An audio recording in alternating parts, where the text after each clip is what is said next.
Do you want to know how you can sign up for DraftKings? If yes, then this video is specially for you. Hello and welcome to TechTube. It's your host back again with yet another interesting tutorial video. In this video, I'm going to teach you how you can log in to your DraftKings or how you can sign up to your DraftKings account. Go ahead and open the search bar and search for DraftKings login, and you can scroll down and click on this link over here. It will take you to the official login or portal of DraftKings. If you have an account, go ahead and write down your email address, username, your password and click login, and you will be logged into your account, or else you can click sign up and we can start creating an account. The first step is to write down the email address. So go ahead and write down your email address in this box. Then you can write down your username and then you can write down your password.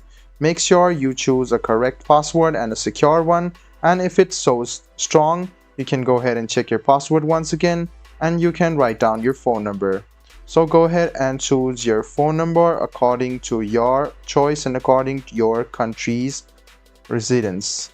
So after you choose your phone number, make sure you hit the promo code as well, so you can see that your country might be there or not, so you can choose accordingly, and you can see that my country is here. So I will click on send me a text to confirm my number. We use this to verify important account charges, so you can click on this as well, and you can click on select to agree and then click create account, and there you go, you have just created a DraftKings account.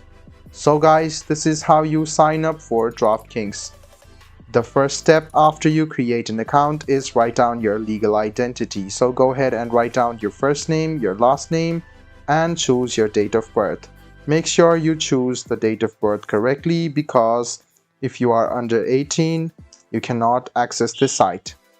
So you can see that you can write the address line over here, and you can verify identity right now, or else you can just click skip and verify later, and you can click skip and verify later again, or you can just verify your account right now. So guys, this is how you sign in or sign up for DraftKings. I hope this video was helpful for you. If you still have any kind of confusion, please do mention us on the comment section down below. Like the video, subscribe to the channel, and do hit the bell button for more. Hope to see you in the next video as well. Until then, goodbye, take care, and make sure you enjoy.